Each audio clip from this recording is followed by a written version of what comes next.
पूरे भारतवर्ष को परम संत बाबा जय गुरुदेव ने सत्य का संदेश दिया, सत्संग सुनाया। इस पूरी सृष्टि में परमात्मा गुरु का रूप धारण करके इस संसार में आता है। जो इंसान होते हैं, परमात्मा के बनाए इंसान में 8 तत्व होते हैं। शील, क्षमा, संतोष, विरह, विवेक, सेवा और सत्संग। परमात्मा उन इंसानों को एकत्रित करता है जिससे कि इस मनुष्य शरीर में जो आत्मा होती है वो अपने निज घर चली जाए। निज घर कहते हैं जहाँ आत्मा का घर होता है, जहाँ अंड खंड ब्रह्मांड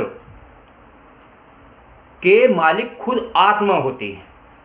जैसे इस दुनिया में एक मनुष्य शरीर रूप धारण करके एक इंसान आता है जो इस संसार में परम संत, सद्गुरु, संत कहलाता है।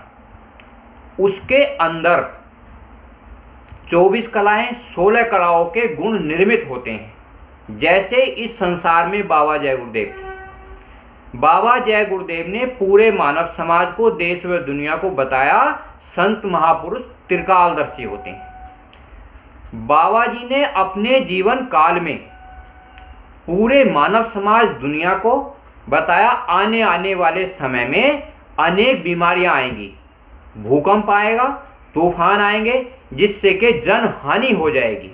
तो आज हमारे तुम्हारे बीच परम संत बाबा जय गुरुदेव कहते हैं कि मैं 400 साल तक रहूंगा। बाबा जी इस संसार में किस रूप में रहेंगे? बाबा जी अपनी किताब, पुस्तक, पत्रिकाओं के माध्यम से पूरे मानव समाज 40 करोड़ अपने प्रिय सत्संगियों को बताकर गए।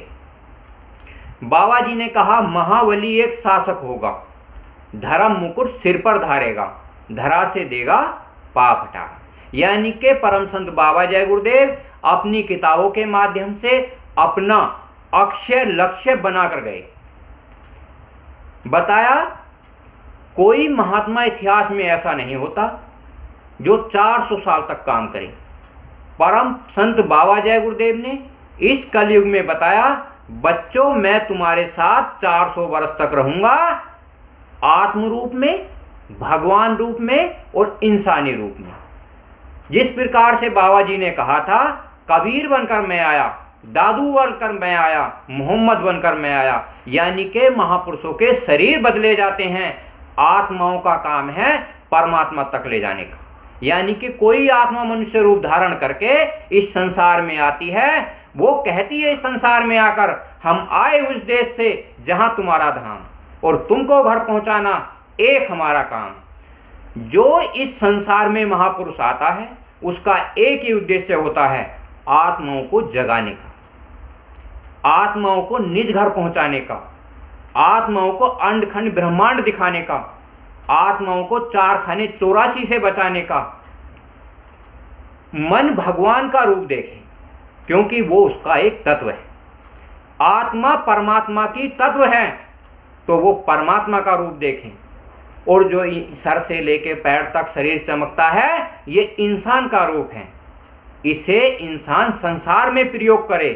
जिस प्रकार से सुख दुख हम ग्रहण करते हैं उसी प्रकार से हमारी अंतर्दृष्टि, तीसरा नेत्र जिसे कहते हैं, हम इस संसार में भी रहते हैं और अंतर्दृष्टि में हम नूरी रूप में भी रहते हैं। नूरी रूप कहते हैं प्रकाशवान रूप। जैसे इन चरम आंखों से हमें ये संसार दिखता है, सूरज चांद सितारे दिखते हैं, इन्हीं अंतर्दृष्टि आंखों से हमें भगवान के दर्शन होते हैं जिसे अपना मन देखते हैं। उसी प्रकार से आत्मा जब मरने के बाद आत्मा इस शरीर से निकल जाती है, उसी प्रकार से जब हम किसी गुरु की युक्ति करते हैं जो समर्थ होता है, जो पूर्ण होता है, जिससे परमात्मा का आशीर्वाद होता है, उसकी युक्ति के द्वारा आत्मा शरीर से निकलकर अंड खंड ब्रह्मांडों की सैर करती है। पर हमें 3 कार्य करने चाहिए। एक सत्संग, सत्य का संग।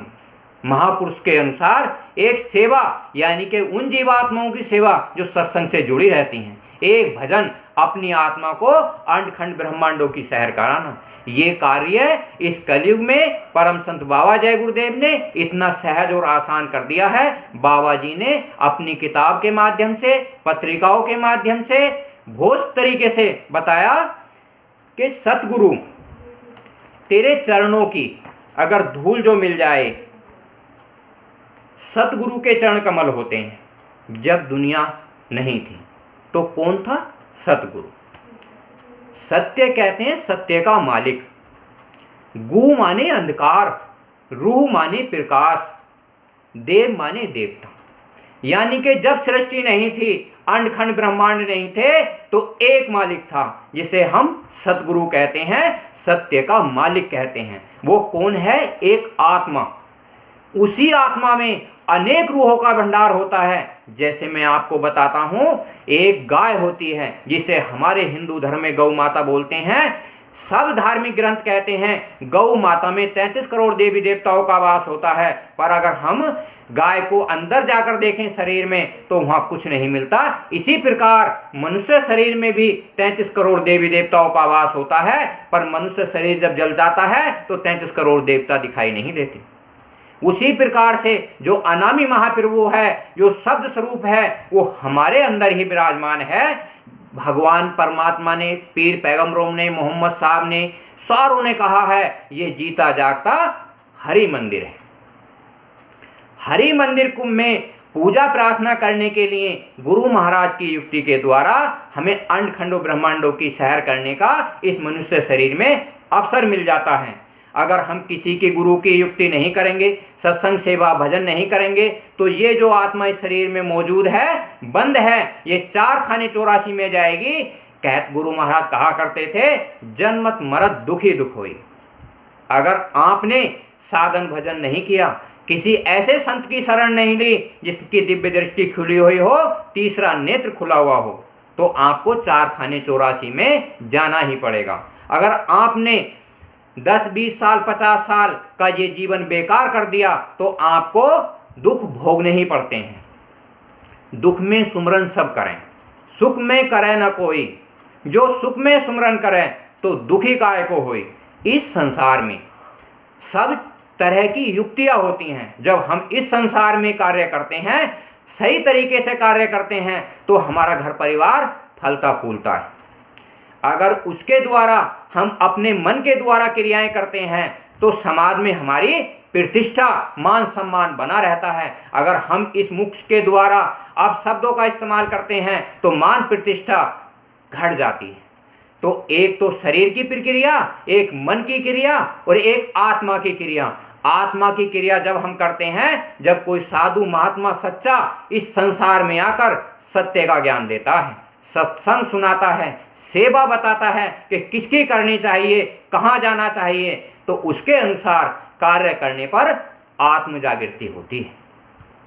आत्म जागृति कहते हैं अपने मन को देखना, अपनी आत्मा को देखना, भगवान के जो चरण कमल हैं उन्हें देखना।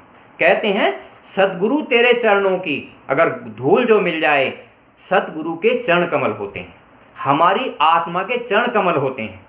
इस आत्मा में सूर्य का प्रकाश होता है, चंद्रमा की शीतलता होती है। इस आत्मा में अंडखंड ब्रह्मांडों की सैर करने की ताकत होती है। एक कहावत है, सजन रे झूठ मत बोलो, खुदा के पास जाना है, ना घोड़ा है ना हाथी है, वहां पैदल ही जाना है। आत्मा में इतनी ताकत है, अगर गुरु का सत्संग मिल जाए, गुरु का सुमरन मिल जाए, गुरु का भजन मिल जाए, ये अंडखंड ब्रह्मांडों की सैर करती है। 4 खाने 84 के जीव वहां नहीं जाते हैं। सच कहता हूं दाता किस्मत ही बदल जाए। इस संसार में भगवान जो मन है वो आपकी किस्मत लिखकर भेजता है, पर गुरु जो होते हैं, जो अंडखंड ब्रह्मांडों के मालिक होते हैं, जो अनामी महाप्रभु होते हैं, जो सद्गुरु होते हैं, जो जीवात्मा गुरु के अनुसार सत्संग सेवा भजन का कार्य करती है, तो किस्मत बदल जाती है। जो तुम्हारी किस्मत में लिखा है भगवान उसका लेखा जोखा खत्म कर देता है। चरणों में तेरे दाता नित रहमत बरसती है। आत्मा के ही चरण कमल होते हैं, सदगुरु के चरण कमल होते हैं। सही तरीके से युक्ति करने के बाद यही आत्मा अखंड ब्रह्मांडों की सैर करने लगती है और इसी आत्मा में 16 सूर्यों का प्रकाश होता है। जिस प्रकार एक बच्चा होता है 2 साल का, उसमें इतना बोझ नहीं होता कि वो नौकरी दुकान दफ्तर का काम कर ले, उसी प्रकार से जब आत्मा अबोध होती है, गुरु नहीं मिलता है, तो वो आत्मा ऊपर के लोकों में चढ़ाई नहीं कर सकती। जिस प्रकार बच्चा 16, 17 साल या 18 साल का हो जाता है तो नौकरी दुकान दफ्तर का कार्य करता है, तो अपने घर परिवार को चलाता है। उसी प्रकार से जब गुरु मिल जाता है, युक्ति के द्वारा साधन करता है, तो आत्मा अंड खंडों ब्रह्मांडों को पार करते हुए अपने लोक अपने निज घर चली जाती है। एक बूंद जो मिल जाए जीवन ही पलट जाए। एक बूंद, ये पूरा ब्रह्मांड अंड खंड एक परमात्मा की एक बूंद से बने। और जब हम ये आत्मा साधना के द्वारा अंतर्दृष्टि में जाती है तो हमें तुरंत 2 बूंद का संसार मिलता है, जिससे आत्म जागृति होती है। तो हमें इस संसार के काम, क्रोध, लोभ, मोह, अहंकार, रजोगुण, तमोगुण, सतोगुण का बैराग नहीं होता। जब हमें इस संसार से बड़ा संसार मिल जाता है और आत्मा अपने रूप में आ जाती है तो आत्म जागृति कहते हैं, भगवान के दर्शन कहते हैं, परमात्मा के दर्शन कहते हैं। जिस प्रकार से इस संसार में हम अपना घर परिवार देखते हैं, उसी प्रकार से उस संसार में भी हमें ऐसी जीवात्माएं मिलती हैं जिनका आत्म कल्याण हो जाता है। नजरों से गिरा नाना, चाहे जो भी सजा देना, हम इस संसार में काम, क्रोध, लोभ, मोह, अहंकार का प्रयोग करते हैं। गुरु महाराज कहा करते थे, बच्चा आप इस संसार का कार्य भी कर लो, आप उस संसार का कार्य भी कर लो। 24 घंटे होते हैं, 2 घंटे उस परमात्मा और भगवान के नाम पर दे दो, 1 घंटा भगवान के नाम पर दे दो, 1 परमात्मा के नाम पर दे दो, तो इसका आत्म कल्याण मन का भी हो जाएगा और आत्मा का भी हो जाएगा। तो 2 घंटे का समय और 22 घंटे का समय इस मनुष्य शरीर को दे दो, जिससे इसका रोजी रोजगार, खाना पीना बना रहे। गुरुदेव मेरे प्यारे, बस इतनी दया करना, दरबार में जब आऊं तेरा दर्शन हो जाएं। इस संसार में मनुष्य रूप धारण करके जब इंसान आता है तो भगवान और परमात्मा जब मनुष्य रूप का धारण करके आते हैं, जो इस संसार में एक चिन्ह बनाते हैं, एक गुरुद्वारा बनाते हैं, एक सत्संगियों को रहने का स्थान बनाते हैं। तो हमें तुम्हें इस संसार में जितने भी सत्संगी हैं, जैसा समय मिलता है गुरु के दरबार में 1 साल में 4 बार जाना चाहिए, जिससे ये इस मनुष्य शरीर में जो कर्म करते आते हैं वो नॉर्मल साधारण होकर व्यतीत हो जाते हैं, जिससे कि संसार के झकोले आते हैं, मान प्रतिष्ठाएं होती हैं, वो सब समाप्त होकर आत्म कल्याण का मार्ग चलता रहता है। निकर्मों के बोझ ऐसे आते हैं। आपने राम को नहीं देखा, 14 वर्ष के वनवास में चले गए, वो तो राम थे, 3 लोक के स्वामी थे। आपने कृष्ण भगवान को नहीं देखा, जो द्वापर में, त्रेता में, द्वापर में कर्मों का लेन देन रहा। तो इसी प्रकार से ये मनुष्य शरीर जब मिलता है तो कर्मों का लेन देन होता है। जब हम सदगुरु के बताए युक्ति करते हैं तो कर्मों का लेन देन खत्म हो जाता है। तो कहते हैं दरबार में जब आऊं तेरा दर्शन हो जाए। इस संसार में गुरु का दरबार होता है। जब मन के द्वारा साधना करते हैं तो वहाँ भगवान का दरबार होता है, और जब आत्मा के द्वारा भजन करते हैं तो वहाँ आत्मा का दरबार होता है। तो हमारा तुम्हारा ये सौभाग्य है, हम इस संसार में भी प्रतिष्ठा प्राप्त करें, मान सम्मान प्राप्त करें, घर परिवार का लालन पालन करें, बच्चों का पालन पोषण करें, और उस संसार में भी हमें भगवान के दर्शन करें, हर रोज दर्शन करें, हर रोज भगवान का इस्तेमाल करें, उस परमात्मा का इस्तेमाल करें। करनी करो मार मंडालो, इस संसार में भी ऐसी करनी करें, हमारी कीर्ति बनी रहे, और भगवान के घर भी हम ऐसा कार्य करें जो हमारी कीर्ति बनी रहे, और आत्मा के घर रोज आते जाते रहें। जब हमारा ये शरीर चला जाता है तो हमारी आत्मा ही रह जाती है। आप इस बात को ध्यान रखो, आत्मा से परमात्मा का भजन, मन से भगवान का सुमरन, और इस संसार में शरीर से प्रेम करना चाहिए। आत्मगति सर्वोगति है, आत्मगति ही इस संसार में श्रेष्ठ है। हाथ जोड़कर सभी सत्संगियों को जय गुरुदेव।